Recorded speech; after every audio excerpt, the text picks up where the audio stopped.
को सब्सक्राइब जरूर कीजिए और वीडियो को सबसे पहले देखने के लिए बेल आइकन पर क्लिक करना ना भूलें। अब मैं जिन्हें बुलाना चाहता हूं, मैं कुछ बात कहना चाहता हूं। वो कौन है?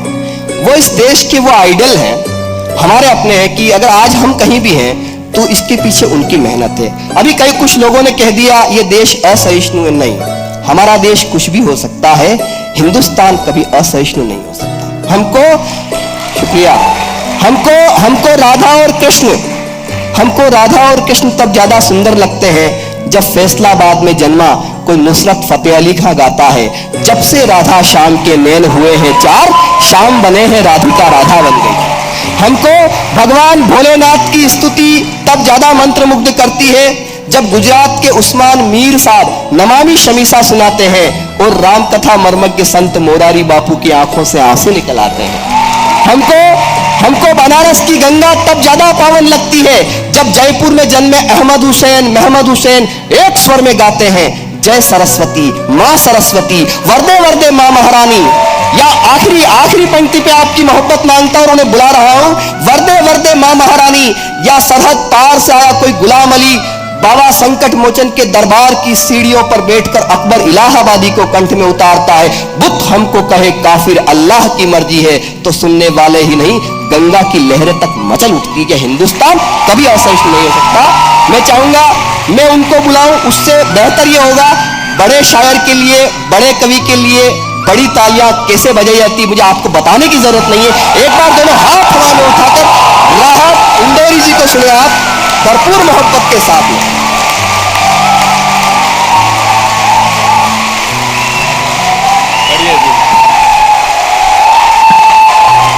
बहुत शुक्रिया दोस्तों, बैठिए।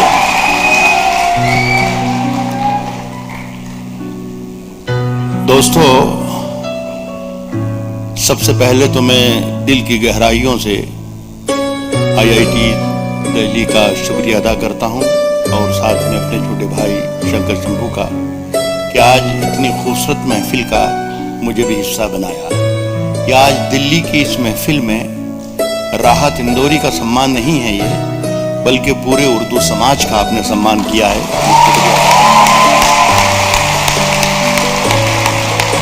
और कुछ तीनों ने मुझे ज़्यादा बूढ़ा और बुजुर्ग और वरिष्ठ और वगैरह बना दिया। मैं उम्र में तो बच्चे हैं तीनों ये, इन्हें मैं ये बता दूं कि ये मेरी कुछ बीमारी और कमज़ोरी की वजह से सिर के बाल थोड़े उड़ गए हैं, बाकी पूरी मशीन काम करती है बिल्कुल भी। बहुत शुक्रिया। मैं शायरी के बारे में भी मैं ये बता दूं दोस्तों कि मुझे कोई गर्रा या गुरूर या घमंड या फख्र नहीं है कि मैं कोई उर्दू का बहुत बड़ा शायर हूँ। बस इतना ज़रूर कहना चाहता हूँ, मुझे इस बात का एहसास है कि पढ़े लिखूँ मैं बोल रहा हूँ, तो इस बात का मुझे एहसास है कि मैंने कोई एक 20-25 बरस तक एक यूनिवर्सिटी में गज़ल पढ़ाई है, तो मुझे इस बात की जानकारी है कि गज़ल सुनने के लिए, गज़ल सुनाने के लिए, गज़ल समझने के लिए, गज़ल समझाने के लिए आदमी को थोड़ा बहुत चरित्रहीन और बच्चलन होना पड़ता है। और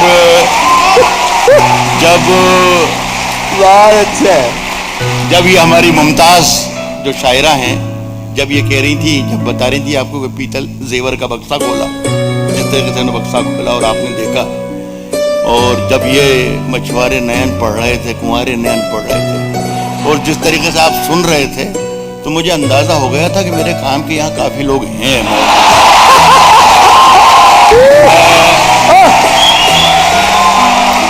एक बात और, इससे पहले कि मैं शायरी सुनाना शुरू करूं, एक बात आपसे और बता दूं कि मैं जब तक पढ़ूंगा उसमें ज़्यादा तालियों की गुंजाइश नहीं होगी, इसलिए कि मैं जो पढ़ूंगा उसे समझने की गुंजाइश होती है, तालियों की गुंजाइश कम होती है।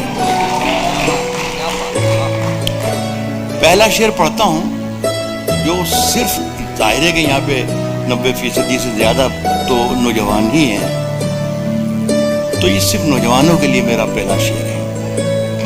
बुजुर्ग जो सामने बैठे हैं मेरे, ये भी ये भी मेरा ये शेर सुन सकते हैं, लेकिन ये अमल ना करें इस पर। मैं पहला शेर आप सब बच्चों के लिए पढ़ता हूं, और ये आवाज देखिए, अभी उस वक्त में बोला ही नहीं तो कहां से आएगी आवाज? मैं जब बोलूंगा उस वक्त आवाज जरूर आएगी। मेरा शब्द इतना सस्ता नहीं जो इसी आवाज पकड़ और चला जाए। ये बहुत काम का शेर है। मेरी उम्र अब कुछ 70 बरस की हो गई है, लेकिन ये मैं बता दूं आपको कि मैं कभी 20 बरस का भी था। तो ये जो तजर्बा मैं बयान कर रहा हूं ये आपको आज काम आएगा, इसलिए मैं पढ़ रहा हूं। पहला शेर सुने सब, और यही अंदाजा मुझसे हो जाएगा, मुझे अंदाजा हो जाएगा कि दूसरा शेर मुझे कैसा पढ़ना है। पहले शेर ही बता देगा, या दूसरा शेर पढ़ना भी है या नहीं पढ़ना ये भी बता दिया जाएगा। सुने कि राज जो कुछ हो इशारों में बता भी देना, इशारों में बता भी देना। राज जो कुछ हो, आवाज आ रही है ना? तो ये आवाज इसलिए आ रही है कि मैं बोल रहा हूं। राज जो कुछ हो इशारों में बता भी देना, हाथ जब उससे मिलाना तो दबा भी देना।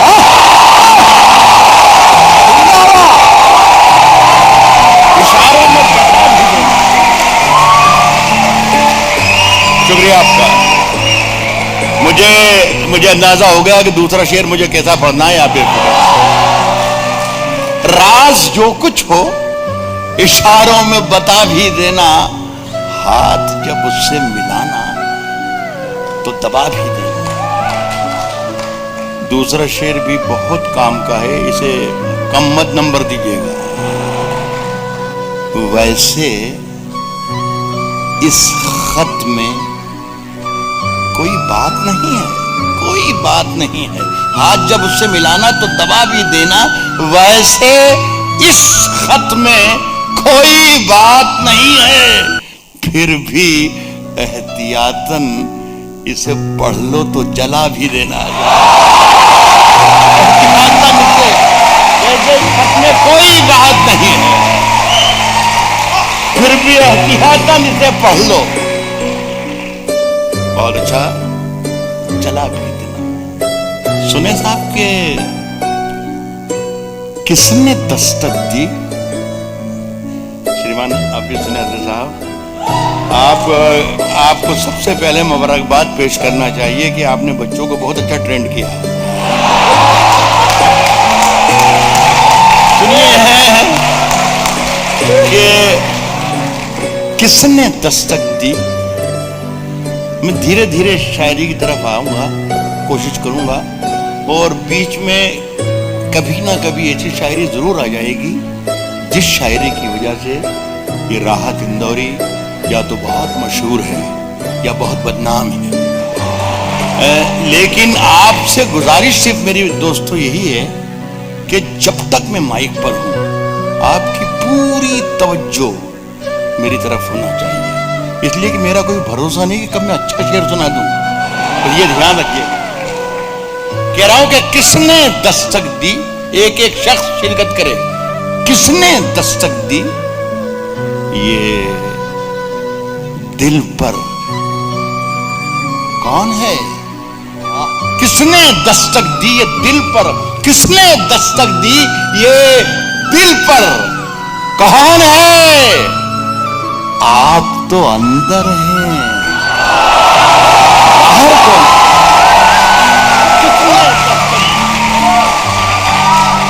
किसने दस्तक दी है दिल पर? कौन है? आप तो अंदर हैं, बाहर कौन है? आप तो अंदर हैं। आप सबके लिए है मेरा ये शेर, आप तो अंदर हैं, बाहर कौन है? साफ जवान आंखों के जुगनू चमक रहे होंगे, जवान आंखों के जुगनू चमक रहे होंगे, जवान आंखों के जुगनू चमक रहे होंगे। अब अपने गांव में अमरूद पक रहे होंगे।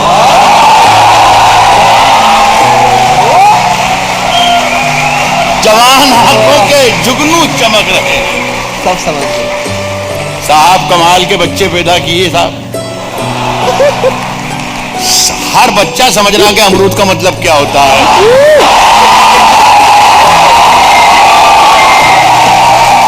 जवान आंखों के जुगनू चमक रहे होंगे। अब अपने गांव में अमरूद पक रहे होंगे। अभी एक शेर और सुने, मजा आएगा आपको। अच्छा लग रहा है, मुझे भी सुनाने में अच्छा लग रहा है, इसलिए मुझे अच्छा लग रहा है कि आपको सुनने में अच्छा लग रहा है। अब अपने गांव में अमरूद पक रहे होंगे, भुला